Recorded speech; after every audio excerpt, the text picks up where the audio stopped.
messing with my husband. I'm not sure where it all began. I love my husband John deeply. Everyone sees us as the perfect couple, and John as the ideal husband. He's handsome, professional, and has a great sense of humor. People respect him effortlessly, even though he doesn't actively seek their admiration. John is nearing 50, and I, his wife Trish, am not far behind. Men often compliment my looks, but I try to ignore it. The most annoying ones are the arrogant and vain types. At 46, I have warm brown eyes that match my hair, and a figure I'm happy with. I keep active with yoga and light exercise but don't overdo it. I enjoy good food and drinks, which have added a few extra pounds, but I think that's fitting for my age. I work as a retail manager and have a passion for reading, solving puzzles, and playing games of all kinds. Our children, Jason and Vicky, are grown but live nearby. They often visit for family game nights, which we all enjoy. Our sex life remains fulfilling, though I've never experienced the full pleasure of intimacy. Oddly enough, John is more concerned about this than I am. He's an expert in tender touches, and I truly enjoy being close to him. I brought John to my office Christmas party. It's always nice to dress up and have a good time together. John fit in easily with my coworkers, chatting intelligently on any topic. I left him at the bar for a while to mingle and dance. At first, I danced with a group of girls, but we were soon joined by some younger male colleagues, including Martin, the new supply manager. I really enjoy working with Martin. From the moment we met, there was an undeniable spark between us. He's young, fit, charming, and for some reason very interested in me. Eventually, I went looking for John and found him sitting at the bar. He didn't look happy and seemed ready to leave. "Sorry, babe," I said. I got caught up talking and wandering around. "Talking to everyone, or just him?" he asked, nodding toward Martin. "That's Martin," I explained. "He's just a colleague and we had a fun, harmless dance. That's all." John gave me a knowing look. "I saw the way you looked at him. You like him." His statement caught me off guard. Well, maybe," I admitted hesitantly. I hadn't given it much thought before, but the attention did feel nice. Still, I felt guilty for leaving John out. We're just friends. Even if he wanted more, it's never going to happen. To my surprise, John didn't get upset. He accepted my explanation and we stayed at the party. I made a point of being more attentive to him for the rest of the night. When we got home, I felt an intense desire for him. We had passionate sex that evening. "Was it Martin who turned you on?" John asked afterward. I hesitated but decided to be honest. "Maybe he played a small role, but it was mostly you, honey." John seemed relieved, so I continued. "I'm flattered that a younger man finds me attractive, but he can't have me. Everything is for you." After that, we began talking more openly about our feelings, desires, and fantasies. Our intimacy grew stronger and more adventurous. We experimented with new things, used toys, and enjoyed exploring each other in ways we hadn't before. I bought new lingerie, knowing John's preferences for stockings and high heels. We started going out more, and I would tease him playfully during our dates. I loved this newfound confident side of myself. Our conversations extended to hypothetical fantasies about which movie or sports stars we'd find appealing. This light-hearted discussion brought us closer. Throughout it all, I reassured John repeatedly of how much I loved him. I often reminded John how lucky I felt to have a man willing to experiment and indulge my desires. We even started watching adult movies together, some featuring themes of infidelity. Around the same time, Martin's flirtations at work became bolder, and I found myself enjoying the attention. He frequently asked me out, and though I declined, I secretly wished I could say yes. Finally, I decided to have an open conversation with John. "I love you more than anything," I began, "and you are the most wonderful husband in the world." "Thank you," John replied. "I love you too. Is something wrong?" "No, everything's fine. But remember when you asked if I was interested in experiencing pleasure while making love? I've been thinking about it, and I've decided I want to figure it out before I get too old. I wonder if things might feel different with someone else." John looked stunned. I knew this was hard for him, but I believed we could both benefit from my honesty. Martin has invited me on a weekend trip, I said carefully. And I want to go. I hope I can learn something that we can share, something to deepen our connection. You know, the kind of fun we've talked about in fantasies. John's face showed a mix of pain and confusion. Trish, that's just a fantasy. It could be a reality though, I said, trying to sound reassuring. Martin is interested in me, but he's not a threat to our marriage. I want to be upfront with you. Nothing that happens will ever change how much I love you. John asked hesitantly. Have you two done anything before? No, I assured him. We're professionals at work. Nothing has ever happened. I feel like I need to explore this. I love you, John, but I want to see if this will help us. John leaned against the wall, visibly shaken. I know it's not unusual for women not to experience certain things, but I thought we were happy. We are, I said softly. This isn't about unhappiness. It's about curiosity. I want us to have the best possible life together. That night, neither of us slept well. I wrestled with doubt and guilt, wondering if I was doing the right thing. By morning, John seemed more composed. Maybe he'd had time to process the idea or recognize the potential benefits. I reminded myself that fantasies like this were common and could reinvigorate our intimacy. When the day of the trip arrived, I dressed in new lingerie, a garter belt, a bra, and a tiny thong.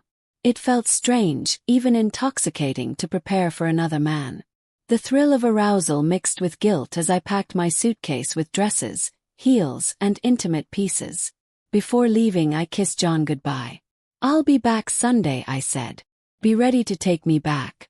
I want you to be part of this. John didn't respond, but I could tell he was nervous and conflicted. I promised myself I'd stay in touch with him to ensure he was okay. When Martin saw me in my outfit, his eyes lit up with pure desire. I let the edge of my stockings show just enough, relishing the way he looked at me. The sexual tension between us was undeniable. At dinner, Martin asked, "How did John take the news about our trip?" "Not well," I admitted. "But not as badly as I thought he might. I'm almost disappointed he didn't fight harder. Do you think he enjoys this on some level? Like being a cuckold?" Martin asked with a sly smile. "Don't talk about him like that," I snapped. "John is a good man. I'll check on him to make sure he's okay." I called John later that evening. "Hey babe. Got here safely. The hotel is great. How are you?" There was a pause before he replied, "Have fun. I had dinner with Jason and Vicky." My heart sank. What had he told the kids? Surely, he wouldn't reveal anything that would embarrass himself or me. I hoped he was just distracting himself and not letting his emotions get the better of him. I texted him later. "Martin is being a perfect gentleman. It's exciting to explore this fantasy." His reply was cryptic. "Ah yes. Sometimes it's hard to distinguish fantasy from reality." The brevity of his response worried me. It wasn't the reassurance I'd hoped for, but at least he didn't seem angry.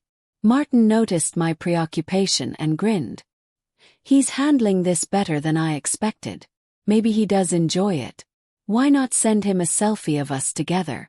I hesitated but eventually sent a picture of us at the restaurant. I captioned it, "I appreciate everything." We exchanged more messages, trying to stay playful. I replaced the word time with date in a text and sent it. "Yes, a wonderful date." It fit the hot wife theme I thought might excite John, but I also couldn't forget that we'd celebrated an anniversary at this very hotel.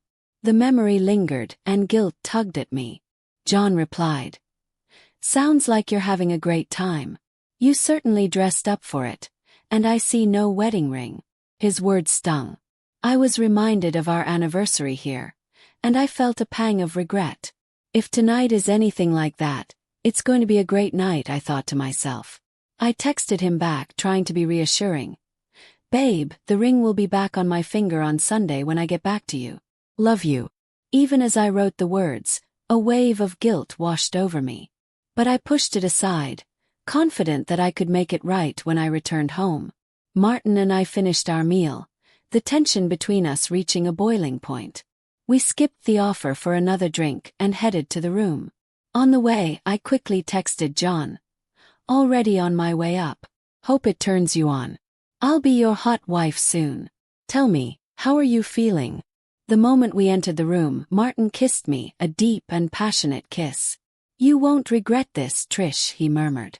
Maybe we can make this a regular thing if John is agreeable. I was thrilled by the attention, excited by the novelty of being desired by someone new. As Martin kissed and touched me, electricity coursed through my body. I told him to wait on the bed while I got ready, retreating to the bathroom to freshen up. I unbuttoned my dress and admired my reflection in the mirror, the expensive lingerie I'd bought hugging my body perfectly. But guilt gnawed at me again as I checked my phone. John hadn't responded. Worried, I sent another message. John, are you there? You've been quiet all night. I love you, baby. We can make up when I get home. His reply came shortly after. Hard to believe that's possible. I froze, staring at the screen. The words hit me like a punch to the gut. I tried to rationalize his feelings, telling myself it was natural for him to have doubts. Desperate to reassure him, I sent selfies from the bathroom mirror, showing off my lingerie and stockings. Honestly, babe, I'm going to dress exactly the same for you too, I wrote. From the other room, Martin called out, jokingly asking if I was torturing him by making him wait. My phone buzzed again, and this time John's response made my blood run cold. Enough about that. You like puzzles, right? Read the first words of my replies. Maybe you'll understand. Confused, I scrolled through our messages, piecing together the first words of his replies. Have fun. Forget. Actually. Obviously. Divorce. Gasp. Divorce. The word hit me like a brick. I tried calling John, but there was no answer. I sent another text. This is all a mistake. Please don't do anything rash. I love you. His reply was immediate and crushing. Loving you was a terrible mistake. Panicked, I grabbed my phone and tried calling again. No response. My hands trembled as I texted. Please, John. This isn't what you think. Nothing happened. I'm on my way home. His reply came swiftly. Legally speaking, you left me no choice. I've made my preparations. The rest is up to you. I hurriedly changed, rushing out of the bathroom. Martin, bewildered, tried to stop me. Rish, calm down. What's going on? John knows, I said, showing him the messages. I have to go home now. We ran to Martin's car, and as he drove, I left frantic voicemails for John. Please, John. Love you. This is a terrible mistake. But his next text sealed my fate. It's not a mistake, Trish. It's your choice. Your body, your decision. You didn't want to miss the chance to enjoy it, right? Did you even know Martin is married with 3 kids? My heart sank. Martin didn't deny it, confirming the accusation with his silence. John's final message read, Don't be so hasty. I'm already on paid leave and will be traveling a lot now. S. Look at that. I found another word. I scrolled back, piecing together another puzzle from his texts. Chance. Love. Legal. When I arrived home, the house was dark and eerily quiet. A for sale sign stood in the front yard. My heart sank as I entered, finding the kitchen table bare except for neatly folded divorce papers. John had already signed them. Most of his clothes and personal belongings were gone. The reality hit me like a tidal wave. I was losing my best friend, my confidant, the love of my life. John and I had always been able to talk about anything, to laugh together. And now he was gone. I sent one final text. We're not done. I love you, and I know you love me. For 2 agonizing weeks there was no response. Despite my desperate attempts to reach him, I heard nothing. I was hysterical, consumed by regret and the realization that I had destroyed the life we had built together. John withdrew half of our savings and took the things that mattered most to him. A few days later, an envelope arrived at the house. His handwriting was unmistakable, and my hands trembled as I opened it. Inside was his wedding ring. The sight of it triggered another wave of sobbing, the weight of my choices crashing down on me. The next day, I received a text from John. "Hi, just wanted to let you know I arrived safely. The resort is wonderful." I stared at the message, clinging to the hope it offered, but it left me more confused than comforted.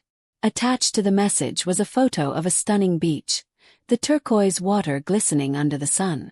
The scene was breathtaking, yet the picture filled me with dread. I quickly replied, "Sorry, John. Please come home." A new message arrived shortly after. "Decided to live out my fantasy this time." And Merlin turned out to be a wonderful hostess and lady. Accompanying the text was another photo, this time of a gorgeous Caribbean woman lounging on a chaise, her athletic figure accentuated by a green and yellow bikini.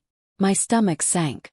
I realized John was deliberately echoing the wording of my own text messages from my night with Martin, throwing my actions back at me with devastating precision. His next message read, "Great dates she and I have here every day. Thought you'd appreciate the effort of me going without my ring, babe. Wanted to show you the same respect you showed me, so I sent it back. You should have received it by now. How are you doing, by the way?" My heart raced as I reread the message. It was deliberate, cutting, and painfully clear. Then came the final blow. "Sorry, can't offer restoration or reconciliation." I went back through his messages, piecing together the first words as he had done before. "Hi. Resolved. Great. Fendi. Goodbye." It was over. But John wasn't done. The last message I received shook me to my core. He had copied the text messages I had sent during my night with Martin into an email thread. The recipients: Martin's wife, my parents, and worst of all, our children. Martin called me shortly after, furious. His wife had kicked him out and was filing for divorce. He blamed me and my texts for everything, but I turned the blame right back on him for pursuing me so relentlessly. My parents were equally livid, demanding to know what I had been thinking. Frankly, I didn't have an answer. But none of that compared to the devastation of my children's reaction. Their disappointment was unbearable. They told me plainly to never expect John to come back. And just like that, my life as I knew it was gone.